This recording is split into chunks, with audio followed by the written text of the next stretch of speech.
Bonjour à tous et à toutes. Dans le livre du prophète Yoël, chapitre 3, verset 1, il y a une prophétie concernant la fin des temps. Verhaya achrechen eshpoch et ruchi al kol basar, venibu benechem uvnotechem, ziknechem chalomot yichalomun, bachurichem chezionot ir'u. Après cela, je répandrai mon esprit sur toute chair, et vos fils et vos filles prophétiseront. Vos anciens auront des rêves, vos jeunes gens auront des visions. Je souhaite vous transmettre un message d'un tzaddik qui a rêvé du roi David dans la nuit de Hoshana Rabbah, le soir de l'Ushpizin de David Amelech. Dans ce rêve, le roi David lui a enseigné comment recevoir la parole et les révélations divines d'Hachem. Voici comment il a décrit son rêve. À l'époque biblique, les gens vivaient dans des maisons en bois et les Juifs portaient les vêtements de cette époque. Tout le monde avait une apparence différente, tandis que moi, j'avais l'apparence que j'ai aujourd'hui. Soudain, une femme âgée est apparue et m'a demandé « Bonjour, d'où viens-tu » Elle a commencé à me parler. Je savais qu'elle savait qui j'étais et pourquoi j'étais là, mais elle faisait semblant de ne pas savoir. C'était une femme âgée, une tzadeket. Elle ne me l'a pas dit, mais j'ai compris qu'elle était Sérach, la fille d'Asher, la fille de Yaakov Avinu. Elle m'a dit « Nous sommes maintenant dans la génération du roi David ». Sans trop y croire, je lui ai demandé « Que voulez-vous dire ? Comment ça ? Suis-je vraiment dans la génération du roi David ? Cela n'a pas de sens. Que se passe-t-il ? Elle m'a répondu « Oui. Viens avec moi. Veux-tu que je te le montre ?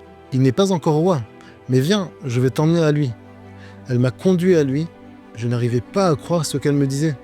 Et je ne savais toujours pas que j'étais en train de rêver. Elle m'a conduit à lui et je l'ai vu entouré de personnes. Son visage était pâle, avec une légère rougeur, et ses joues avaient une teinte rosée sur les côtés. Il semblait avoir une trentaine d'années. Il s'occupait des besoins des personnes autour de lui, entouré de moutons, et tout ce qui l'entourait semblait appartenir à l'ancienne époque biblique. Alors que je l'observais, elle me dit « Vas-y, parle-lui ».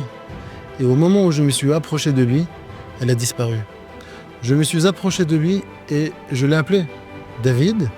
Il m'a répondu « Oui, qui es-tu » Je le regardai et il ajouta « Je te reconnais, mais je ne sais pas qui tu es. » J'avais l'impression qu'il me connaissait d'ailleurs, mais que maintenant, tout lui semblait flou. Quelque chose était étrange et incertain. Je continuais à me répéter « Je n'arrive pas à y croire, le roi David. Je n'arrive pas à y croire. Tu es David, le fils de Ishaï ?» Il m'a répondu « Oui, c'est moi. » Je regardais son visage et tentais de le décrire à moi-même. Il me ressemblait. Il était jeune et je me sentais étrangement troublé. Je lui ai demandé s'il était déjà roi. Il m'a répondu « Pas encore ».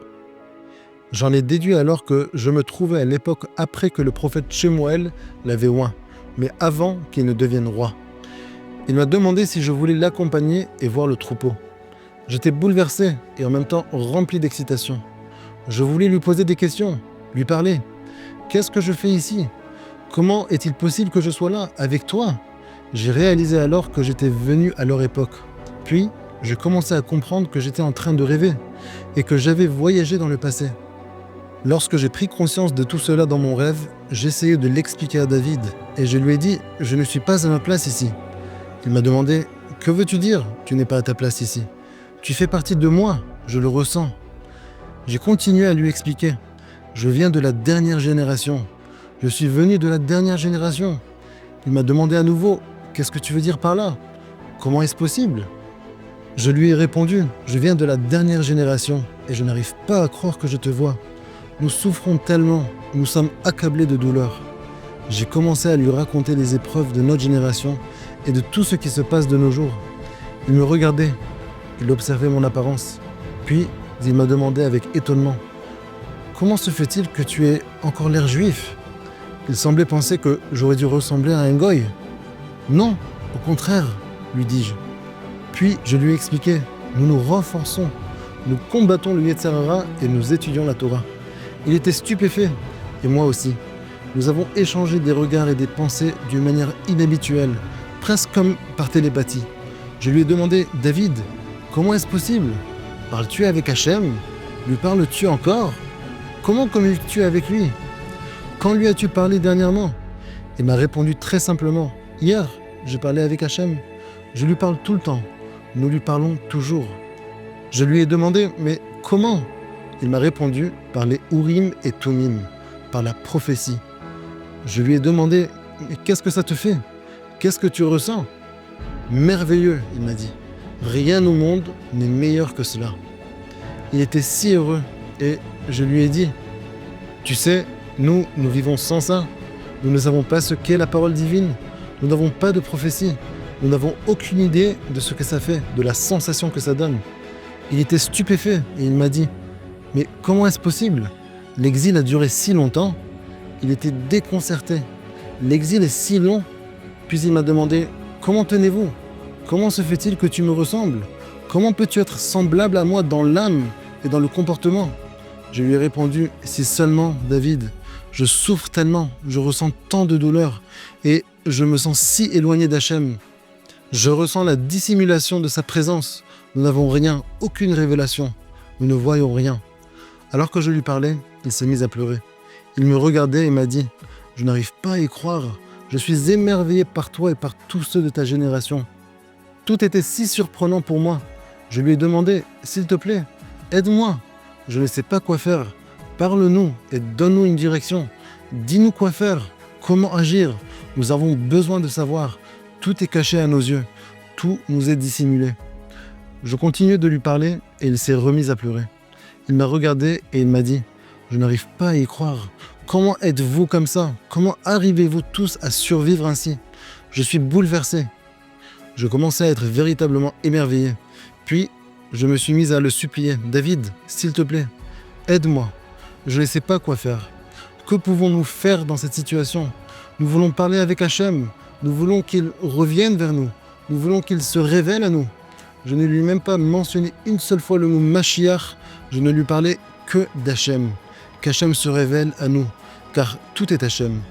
Alors, je lui ai demandé, David, puis-je venir avec toi à l'endroit où tu te prosternes devant Hachem? Il m'a répondu, oui. Il m'a emmené dans une salle qui ressemblait à un lieu saint, à un temple, mais ce n'était pas une synagogue. Là, nous nous sommes prosternés entièrement, le front contre le sol. Je ne pouvais pas m'empêcher de l'observer. J'étais émerveillé. Je l'enlaçai en pleurant et il me serra dans ses bras en pleurant aussi. On s'est fait de nombreux câlins et on ressentait un amour si fort, on ressentait un lien si profond. Je pleurais toujours et je lui ai demandé « Que devons-nous faire? La souffrance est si dure pour nous. La dissimulation de la présence d'Hachem est si pesante. Nous ne savons plus quoi faire. » Il m'a regardé et m'a dit « Tu dois savoir que le Saint béni soit-il est un Père qui nous aime et il est un ami précieux pour notre âme. Hachem est pur, Hachem est saint. » Il a commencé à m'expliquer à quel point nous devons le louer et le glorifier, le louer sans cesse, lui chanter des hymnes et nous purifier continuellement. Je lui ai demandé, tu veux dire aller au migré? Il m'a répondu non, les rivières, s'immerger dans les rivières et les sources. Il m'a dit que nous devons nous sanctifier à travers nos paroles et nos pensées. Nous devons essayer de toujours penser à lui, de purifier nos pensées et de purifier nos âmes. Et il m'a dit, l'essentiel est de louer, de glorifier et d'exprimer des paroles de louange à Hachem, de le glorifier en toutes choses, de le louer et de verbaliser tout cela. Comme ça, nous mériterons la communication et la révélation divine. Telles étaient les paroles du roi David. J'ai continué à lui parler et je lui ai raconté le jour où il mourra. Je lui ai dit, je sais tout ce que tu vas traverser. Mais cela me fait peur, m'a répondu David. Je ne sais pas comment tu peux savoir cela. C'est tellement troublant, m'a-t-il dit. Après tout, tu as dit que tu n'avais pas de prophétie. Comment peux-tu tout savoir sur moi? C'était vraiment étrange. Le passé et le futur s'unissaient. C'était comme un signe de ce qui arrivera à la fin, durant les derniers jours, lorsque le passé et le futur s'uniront pour ne faire qu'un. Et lors du grand jour du jugement, le jour de l'unification de tous les temps, c'est quelque chose d'invraisemblable. On pourra voir tous les temps simultanément, une réalité existentielle liée au nom de l'être d'Hachem. C'était comme si le passé était émerveillé par le futur et que le futur était émerveillé par le passé. Et nous, à notre tour, sommes émerveillés par eux. Et eux sont émerveillés par nous. Nous ne comprenons pas et eux non plus ne comprennent pas. Et puis, tout s'unit, le passé et le futur. Alors je lui raconte le jour de sa mort et comment tout se déroule exactement comme c'est écrit dans la Gemara. Il était stupéfait et il m'a demandé quoi. Son visage commençait à changer de couleur. Soudain, son visage est devenu rouge, puis pourpre. Le fait de penser à sa mort l'a bouleversé. Alors je lui ai expliqué pour le rassurer. C'est fini, nous sommes dans la dernière génération. Cela m'a déjà été révélé du ciel, c'est la génération finale. Nous apporterons la rédemption et nous n'aurons plus besoin de mourir. Et toi, tu ne passeras pas par cela, ne t'inquiète pas. Je voyais en lui un aspect de Machir ben Yosef. Je ne sais pas comment l'expliquer, mais il semblait qu'il redoutait cette mort. Il ne la veut pas, il veut avoir la vie. Comme le verset le dit, Chaim Sha'al Mimcha. Il a demandé la vie de toi, Hachem. Il était heureux lorsque je lui ai dit que nous étions la dernière génération, que nous apporterions la rédemption. Il m'a béni, m'a embrassé, m'a enlacé. Il m'a béni et m'a souhaité la réussite. Et sur ces paroles, je me suis réveillé de mon rêve.